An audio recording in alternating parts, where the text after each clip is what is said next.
Olá pessoal, boa tarde. Hoje estamos novamente aqui com vocês para fazer agora a APS2 e nós estaremos fazendo esse trabalho com vocês ao vivo e com multicanais e também com a presença do Márcio e do Mário. Aqui vai estar todo mundo com M aqui, Márcio, Mário, Marcos, todo mundo, só M aqui na sala, menos eu que sou o Fábio, né? Pessoal, nós estaremos tratando da APS2 e nós faremos todo esse trabalho aqui através de um processo de desmontagem, montagem, regulagem, acionamento, estanqueidade, pilotagem e monitoramento da válvula.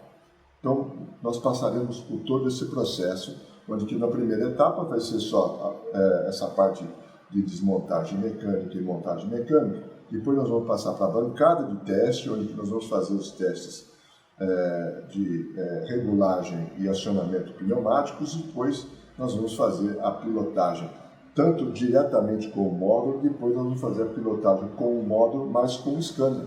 E detalhando para vocês essas dificuldades que a gente vem encontrando aí, principalmente com a parte dos sensores de pressão, bacana? E vamos em frente agora aqui. Removida a peça do veículo, né? Aqui nós deslocamos a serpentina.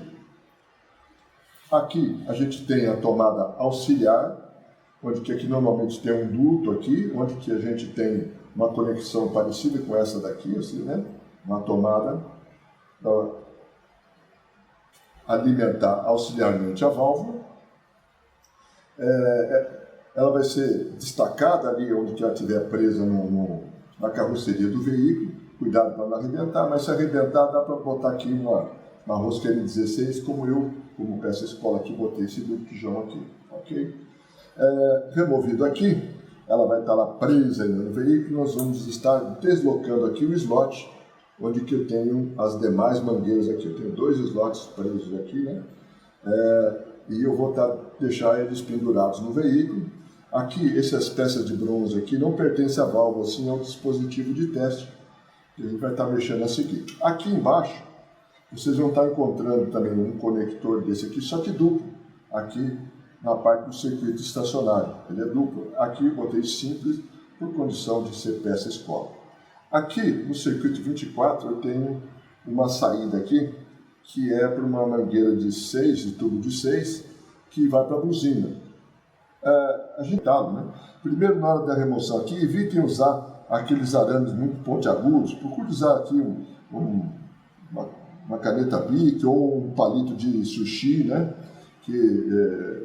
Para você poder remover, que o bambu não vai riscar o plástico aqui. Você imagina você fazer uma comunicação de um lado com o outro aqui, para depois você descobrir que você riscou a carcaça, né? Então a gente tem que tomar um cuidado danado com isso daí, para evitar esse tipo de acidente, ok? Então, cuidado na hora de fazer isso daqui, na hora de remover, de não danificar. Então, na hora que você estiver removendo essa junta aqui, vocês procurem removê-la dessa forma. Por último aqui. Aí sim vocês vão despregar aqui. E na hora de devolver, vocês vão fazer o contrário. Vão colocar aqui primeiro e depois colocá-lo de volta aqui no local. Prontinho. Olha lá. Mesmo jeito. Agora, eu tenho aqui nessa lateral a válvula de emergência dela, né? A válvula de segurança dela, que é equivalente que na PS1 a gente tem lá ao circuito 23 embaixo, onde a gente tem aquele êmbolo duplo, onde que quando você tem uma perda de ar abaixo de 4 bar e meio, o que acontece? Entra o freio estacionário, então o veículo trava. Aqui o sistema é diferente aqui, eu tenho uma mola única com duas vedações. Então quando eu tiver perda em um desses dois circuitos do freio de serviço, ele vai automaticamente jogar todo o ar fora do circuito 23, travando o veículo, ok? Na hora que a gente for fazer a bancada, a gente faz a conferência de que se está operante esse sistema. Aqui. É um corpo plástico, tem um reparo mesmo no paralelo que tem, né? Melac tem. Olha, tá vendo aqui, ó, tem esse anel, tem esse anelzinho aqui. Reparem que esse anel aqui, ele colocado dentro dessa carcaça, ele vai estar lá no meio da carcaça. E o que vai acontecer? Se você, na hora que for fazer a higienização da carcaça, usar um pincel com aquela capa de lata lá, esfregar lá dentro, corre o risco de você riscar a carcaça e esse anel aqui não vedar. Aí o que vai acontecer? Vai ficar misturando o ar do freio de serviço com o do estacionário. Esse êmbolo aqui, ó, para ele acionar aqui direitinho, tá vendo? Então ele tem que estar alinhadinho ali, ó, tá vendo? Então ele vai mostrar a outra, Fábio, mais próximo. Sobe a mão um pouquinho. Aí. Então ele vai estar encaixando aqui. E ela fica nessa peça aqui, assentada dessa forma, com a coroa para dentro. Né? A gente alinha ela até com a caneta Bic aqui, fica mais fácil. Olha lá. Ficou alinhadinha aqui, ó, com a caneta Bic, deu para ver? Por quê? Se você colocar esse parafuso aqui, meter ele até o fundo, ele vai arrebentar a sede. Ele vai arrebentar essa sede aqui, ó. Então eu não posso meter esse parafuso aqui no fundo. Eu tenho que pegar justamente nesses 4 orifícios aí para puxar para fora. Deu para entender agora por causa disso? E aí, Mário? Você espechou o pescoço aí? Legal? Pronto. Pelo menos com 10 bar e meio, ou seja, 2 bar a mais do valor com que eu for fazer a limitação de pressão. Por um fenômeno de histereses que tem, né? Porque no veículo o ar está entrando e saindo o tempo inteiro, se acomodando em todo o circuito.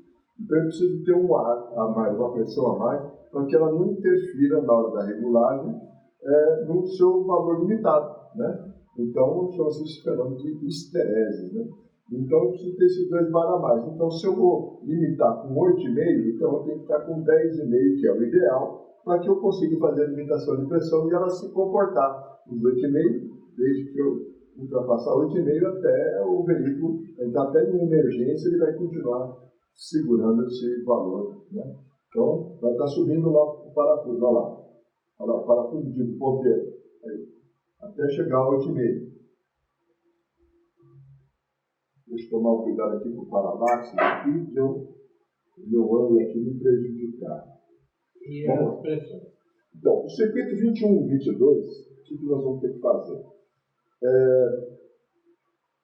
A regulagem dele deve ser o quê? Pela vazão dela, pela exaustão dela.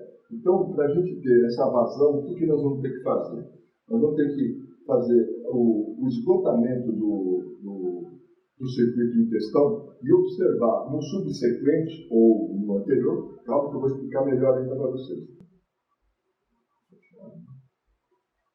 Olha lá, vamos olhar lá.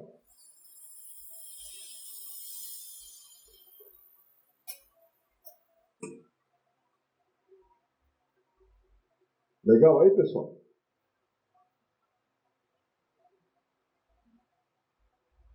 Olha lá, o circuito 23, ele ficou desregulado lá. Aquilo que eu falei para vocês no começo do negócio lá. Ele está marcando 8,6 bar. Olha lá, os dois estão certinhos lá. Olha lá, o 26, o 24 e o 23. 8,6 bar. E vida que segue. Né? Muito obrigado, obrigado, pessoal. Até a próxima. Continue seguindo a gente no canal.